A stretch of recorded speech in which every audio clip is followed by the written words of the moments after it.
बिस्मिल्लाहिर्रहमानिर्रहीम। आज पाकिस्तान में एक अफसोसनाक डेवलपमेंट हुई है। डेवलपमेंट आपके सामने रखते हैं। डेवलपमेंट ये हुई है कि इमरान खान साहब के ऊपर पाबंदी लगा दी गई है। पाकिस्तान के तमाम मीडिया को ये बता दिया गया है कि आप ना तो इमरान खान का नाम चला सकते मीडिया पे, ना उनकी तस्वीर चला सकते हैं, यहां तक कि आप उनके नाम का टिकर भी नहीं चला सकते। उनसे रिलेटेड कोई खबर पाकिस्तान के किसी टेलीविजन के ऊपर नहीं दी जा सकती। इसके साथ साथ ये भी उनको बता दिया गया कि पाकिस्तान तहरीक इंसाफ के किसी भी शख्स को टेलीविजन पर नहीं लिया जाएगा उनका मौकफ देने के लिए। अब अगर आप इस सारी बात को बारीकी से देखें तो आपको ये नजर आएगा कि कुछ बहुत बड़ा होने जा रहा है, कुछ बहुत बड़ा करने की कोशिश अगले चंद दिनों में की जाने वाली है, जिसकी वजह से उसकी पहले से ही पेशबंदी की गई है। और पेशबंदी ये है कि हर टीवी चैनल्स के ऊपर ब्लैकआउट कर दिया जाए, इमरान खान का ना नाम आए, ना उनकी कोई खबर आए, ना उनकी तस्वीर आए, और ना उनकी पार्टी का कोई शख्स बुलाया जाए टेलीविजन के ऊपर उनका मौकफ लेने के लिए। इसके एक तो मैंने जैसे आपको कहा कि कुछ बहुत बड़ा पकड़ा है और कुछ बहुत संगीन होने वाला है, जिसकी वजह से ये किया गया है। ये जो मुलाकात हुई पीडीएम साहब बहादुर ने जो जो कन्वे की है इस हुकूमत ने मौजूदा ने मीडिया को, उस मीटिंग में फैसल वाडा साहब भी तशरीफ फरमा थे। उसमें तकरीबन तमाम टेलीविजन के मालिकान और दूसरे लोग शामिल थे, जिसमें जहां पर यह फैसला किया गया कि इमरान खान साहब को उनका नाम या उनकी किसी किस्म की भी खबर जो है वो नहीं दी जाएगी। अब एक तो मैंने कहा कि कुछ बहुत बड़ा होने जा रहा है, और उसके साथ साथ मैंने आपको ये भी बताना है कि इसके आफ्टर इफेक्ट्स क्या है पाकिस्तान की सियासत के ऊपर, क्या करने की कोशिश की जा रही है, अचीव क्या किया जाना है, और नौबत यहां तक क्यों आई है। क्या इमरान खान की पार्टी के लोगों ने जो छोड़ दिया है पार्टी को, बकौल उनके पार्टी टूट गई है, मीडिया के बकौल बहुत सारे लोग प्रेस कॉन्फ्रेंसेस कर गए हैं, पार्टी में तो अब जान नहीं रही। फिर आपने देखा कि कल -1 का शोशा छोड़ा गया कि इमरान खान को माइनस कर दिया जाए, किसी और के हाथ में पार्टी दी जाए। ये क्या तमाम चीजें फेल हो गई हैं जो आखिरकार इमरान खान को टेलीविजन के ऊपर मुकम्मल बैन करने की अब बात शुरू हुई है। इसकी सिमत में आखिर पे आऊंगा। पहले मैं आपको थोड़ा सा बैकग्राउंड बता दूं कि क्या ये पाकिस्तान में पहली दफा हो रहा है कि किसी पॉलिटिकल लीडर को बैन किया जा रहा है। क्या पाकिस्तान में इस खित्ते में ये पहली दफा हुआ है, और जब जब हुआ है कामयाबी कितने परसेंट मिली है, इसके ऊपर हम बात करते हैं, इसके बैकग्राउंड को डिस्कस करते हैं, ताकि हमें पता चले कि क्या ये पाबंदी जो है इससे इमरान खान को कितना फर्क पड़ेगा, और क्या ये कामयाबी होगी इससे या नहीं होगी।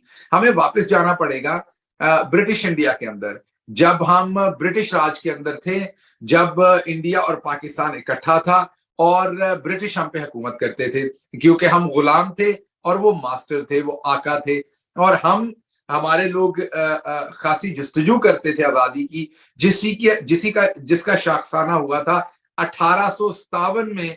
बर्रे सगीर के तमाम लोगों ने मिलकर एक जंगे आजादी लड़ी थी जो बहुत इफेक्टिव थी। मैं तो ये समझता हूँ आजादी के हम बिल्कुल करीब पहुंच गए थे, लेकिन बहरहाल फिर इंटरनल गद्दारों ने साथ ना दिया, तो ब्रिटिश राज जो है वो 100 साल हमें और भुगतना पड़ा।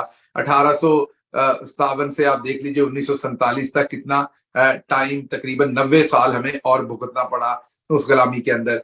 बहरहाल जब 1857 की जंग हो गई आजादी की, अंग्रेज ने उससे ये सीखा कि अगर यहाँ के शायरों को, यहाँ के जो सहाफी हैं उनको, यहाँ के राइटर्स को, स्कॉलर्स को लिखने और बोलने की आजादी दी, तो यहाँ पर आजादी की ये जो शमा जल रही है, ये जो एक आजादी के बारे में लोगों की ख्वाहिश है, ये और पनपेगी और यहाँ पर बड़े मसाइल बनेंगे। तो अंग्रेज ने पे दर पे बहुत सारे डिफरेंट लॉज लेके आए, 5 बड़े वो लॉज लेके आए ब्रिटिश इंडिया के अंदर आजादी सहाफत को कर्टेल करने के। मैं लंबा नहीं जाऊंगा, आप बोर हो जाएंगे, बहुत ही क्विकली आपको बताता हूं।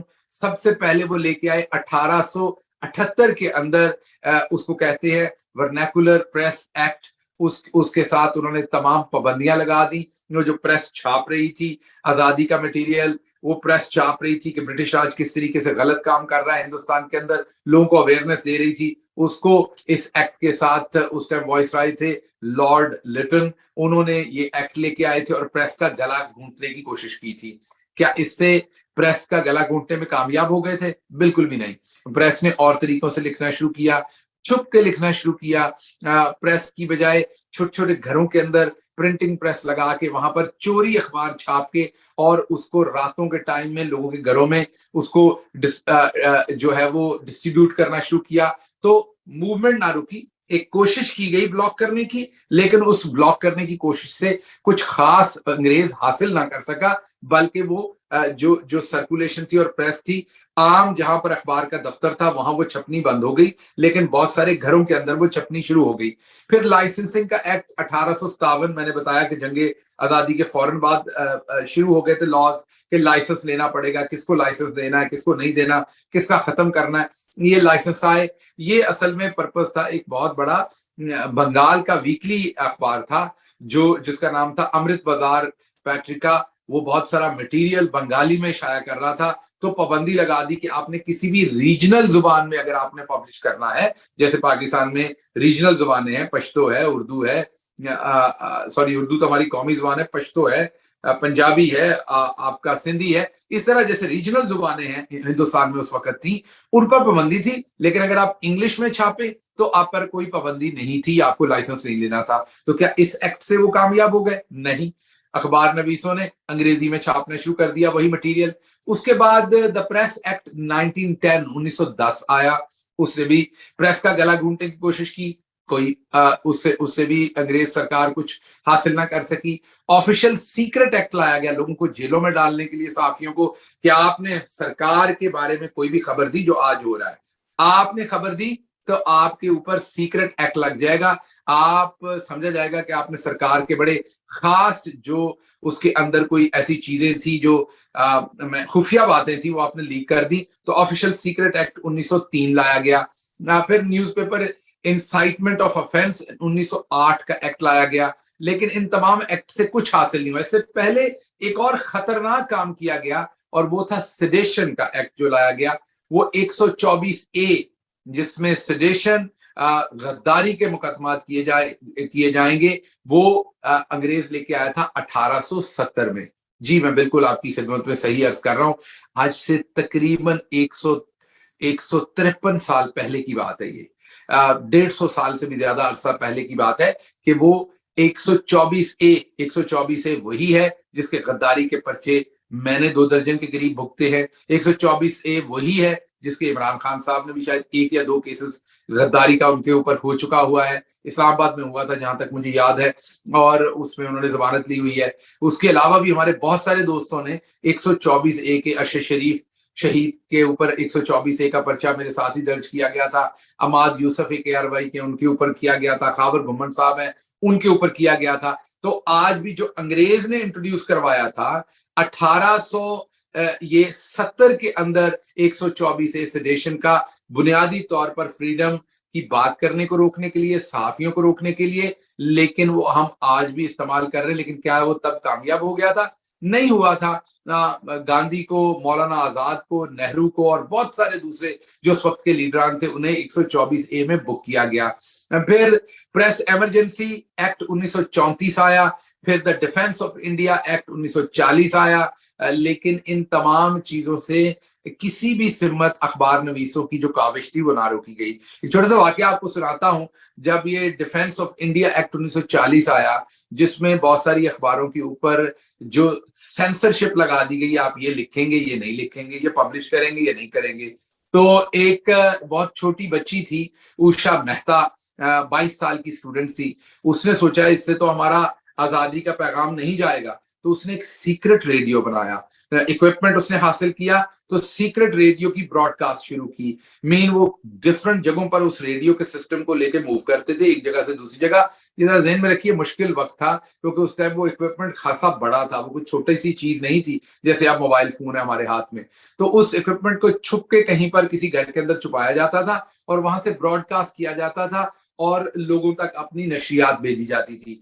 3 महीने तक वो कामयाब रहे ये ब्रॉडकास्ट करने में, उषा मेहता और उनके साथी। लेकिन 3 महीने के बाद वो पकड़े गए एक घर के अंदर से जहां पर वो ब्रॉडकास्ट कर रहे थे। उषा को जेल में डाल दिया गया। 1947 आया, जब हिंदुस्तान और पाकिस्तान आजाद हुआ। उषा उस टाइम जेल में थी, आजादी मिली तो उसको भी जेल से आजादी मिली। अब आते हैं पाकिस्तान की तरफ। 1947 में हम आजाद हुए, پھر ہمیں پتا چلا کہ ہم نے اس سیڈیشن ایکٹ کو استعمال کرنا ہے. کوئکلی آگے جاؤں گا.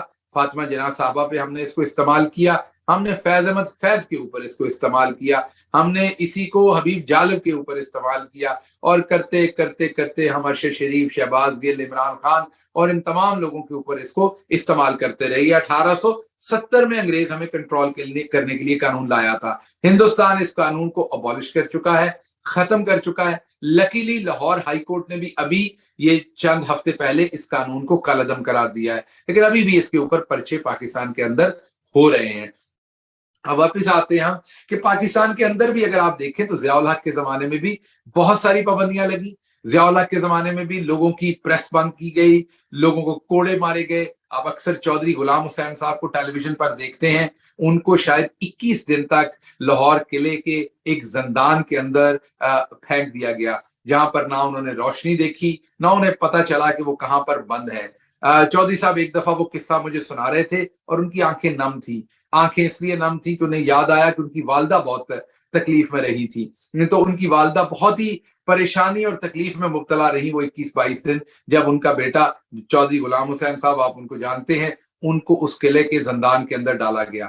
تو یہ بہت ساری کاوشیں, بہت ساری میں یہ کہوں گا کہ لوگوں کی قربانیاں ہیں پاکستان کے اندر بھی. میں نے فیض احمد فیض صاحب کا نام لیا, حبیب جالب صاحب کا نام لیا, اور بے شمار صحافی ہیں جنہوں نے ضیاء کے زمانے میں کوڑے کھائے, ان کے اوپر پابندیاں لگی, پریس بند ہوئی, چھپ کے اخبارات نکالے گئے, ہر طرح سے یہ کام چلتا گیا. پھر نواز شریف صاحب کا زمانہ آیا, انہوں نے آج کا مشہور زمانہ جنگ اخبار, جیو گروپ جو ہے ان کا اخبار بند کر دیا, تالے لگا دیے, لیکن پھر بھی کام چلتا رہا.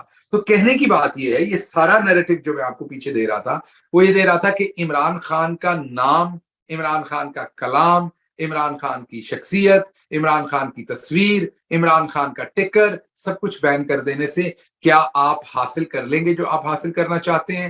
میں اگر ہسٹری دیکھتا ہوں, کیونکہ ہم تمام لوگ ہسٹری سے سیکھتے ہیں, میں پوری دنیا کی ہسٹری میں نے آپ کے سامنے نہیں رکھی, کیونکہ وہاں کے حالات, وہاں کے گراؤنڈ ریالٹیز, وہاں کے لوگوں کی تربیت, وہاں کے لوگوں کا بود و باش, وہاں کے لوگوں کے مسائل ہو سکتا ہے ہم سے ڈفرنٹ ہو. میں نے اسی لیے آپ کے سامنے برٹش انڈیا پاکستان کا جو وقت تھا وہ رکھا, اور اس کے بعد پاکستان جب سے بنا وہ رکھا. ہمیشہ پریس کے اوپر پابندیاں لگانے کی کوشش کی گئی ہے, لیکن کیا وہ کامیاب ہوئی ہے؟ نہیں. لوگوں نے ہمیشہ کوئی اور انوویٹو طریقہ نکالا اپنا میسج دینے کا. ابھی بھی عمران خان کا میسج تو جائے گا, ابھی بھی عمران خان کے بارے میں بات تو ہوگی, ٹیلی ویژن پر نہیں ہوگی تو سوشل میڈیا پہ ہوگی. تو کیا بہتر نہیں ہے کہ اس کا کوئی درمیانی راستہ تلاش کیا جائے؟ کیا بہتر نہیں ہے کہ بات چیت کر کے الیکشن کی طرف جایا جائے؟ کیا بہتر نہیں ہے کہ ابھی بھی ہم سوچیں کہ ہم تمام لوگوں نے مل کے پاکستان کو کسی طرح سے بچانا ہے؟ اس کے ساتھ ساتھ جو میں نے کہا کہ مجھے شک یہ پڑ رہا ہے کہ کچھ بہت بڑا ہونے جا رہا ہے, جس کا پیش خیمہ ہے یہ سب کچھ کہ عمران خان کے نام, ان کی زبان, ان کے الفاظ کے اوپر سب کچھ پر پابندی لگائی جا رہی, تاکہ جب وہ کچھ بہت بڑا کیا جائے تو ٹیلی ویژن پر یا کہیں عوام کے سامنے کوئی خبر نہ آئے. بہرحال دوسری طرف آپ نے یہ بھی دیکھا کہ مائنس عمران خان کی جو کاوش ہوئی تھی وہ پہلے ہی دن دھیر ہو گئی. عوام نے بھی اسے ریجیکٹ کر دیا, سوشل میڈیا نے بھی ریجیکٹ کر دیا, اور پاکستان تحریک انصاف کے بیشتر لیڈران نے بھی اسے ریجیکٹ کر دیا. آخری بات پر آؤں گا, عمران ریاض صاحب کی فیملی کے ساتھ میری بات ہوئی.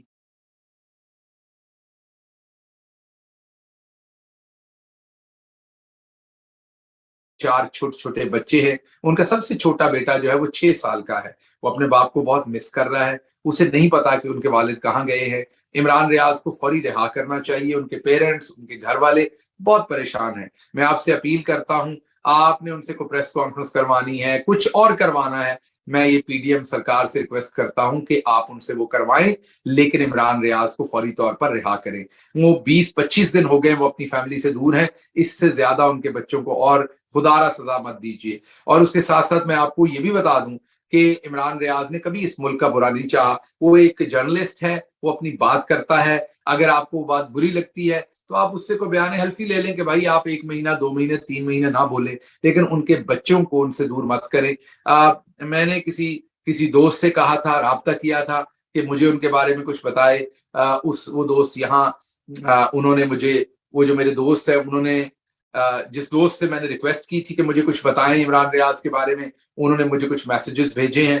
وہ میسیجز یہی ہیں کہ وہ خیریت سے ہیں، وہ میسیجز یہی ہیں کہ وہ ان کی صحت ٹھیک ہے، اور جو ایک دھڑکا تھا کہ شاید وہ افغانستان کے اندر ہے، ان دوست نے، اب میں نہیں جانتا یہ کتنی حتمی بات ہے، یہ کتنی سچ ہے، وہ جو میرے دوست ہیں انہوں نے کہا کہ نہیں وہ پاکستان کے اندر ہی ہیں اور خیریت سے ہیں. میں اللہ سے دعا گو ہوں کہ یہ خبر درست ہو، اور میں اللہ سے دعا گو بھی ہوں کہ جن کے پاس بھی عمران ریاض ہیں ان کے دل میں اللہ ترس ڈالے، ان چھوٹے بچوں کی شکلیں دیکھ کر ان کے اوپر ترس کھائیے، اور ان کو عمران ریاض کو اور جتنے بھی صحافیوں کے اوپر اور ظلم ہو رہا ہے اس کے اوپر تھوڑا سا نرمی کیجیے. اس کے ساتھ ساتھ جتنی ہماری خواتین اور ورکرز بند ہیں اسلام جیلوں میں، ان کا کوئی قصور نہیں ہے، وہ ورکرز ہیں جنہوں نے کوئی سنگین کام نہیں کیا. اگر تو آپ کو نظر آ رہا ہے کسی نے کوئی بڑا سنگین جرم کیا،